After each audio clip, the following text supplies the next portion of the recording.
भगवान बहुत दयालु है और भगवान की मर्जी होती है कि वो किसी न किसी के माध्यम से अपनी इच्छा की पूर्ति करता है, किसी न किसी को माध्यम बनाता है। मैं इसे भगवान का आशीर्वाद मानता हूं कि ईश्वर ने विपक्ष को सुझाया और वो प्रस्ताव लेकर आए।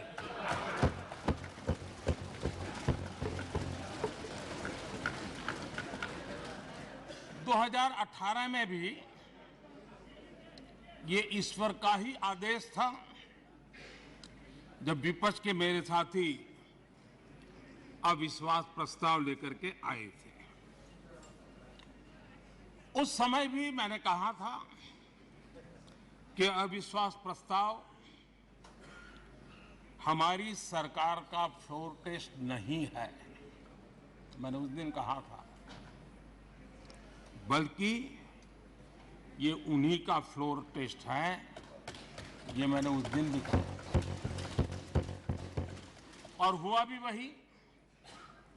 जब मतदान हुआ तो विपक्ष के पास जितने वोट थे उतने वोट भी वो जमा नहीं कर पाए थे।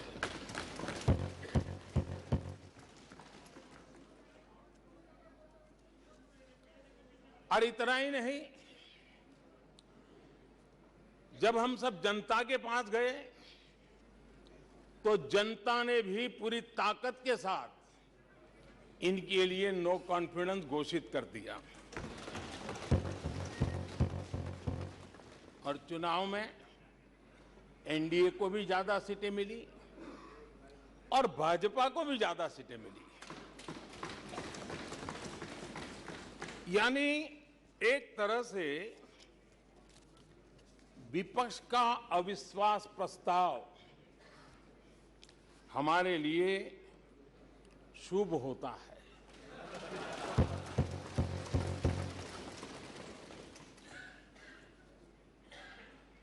और मैं आज देख रहा हूं कि आपने तय कर लिया है कि एनडीए और BJP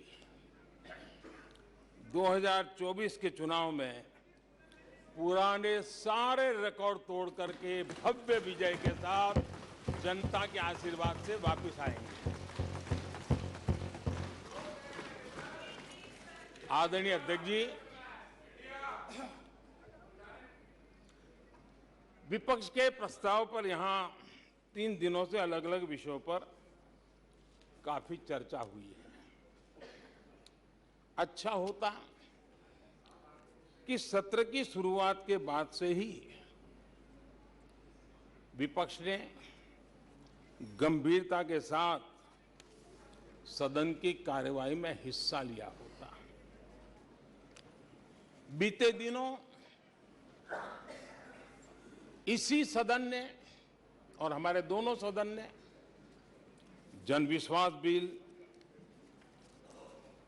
mediation bill, dental commission bill, आदिवासियों के लिए जुड़े हुए bill, digital data protection bill, national research foundation bill, coastal aquaculture से जुड़ा बिल, ऐसे कई महत्वपूर्ण बिल यहां पारित किए। और ये ऐसे बिल थे जो हमारे फिशरमैन के हक के लिए थे और उसका सबसे ज्यादा लाभ केरल को होना था। और केरल के सांसदों से ज्यादा अपेक्षा थी कि ऐसे बिल पर तो अच्छे ढंग से हिस्सा लेते, लेकिन राजनीति उन पर ऐसी हावी हो चुकी है कि उनको फिशरमैन की चिंता नहीं है। यहां नेशनल रिसर्च फाउंडेशन का बिल था, देश की युवा शक्ति के आशा आकांक्षाओं के लिए एक नई दिशा देने वाला बिल था। हिंदुस्तान को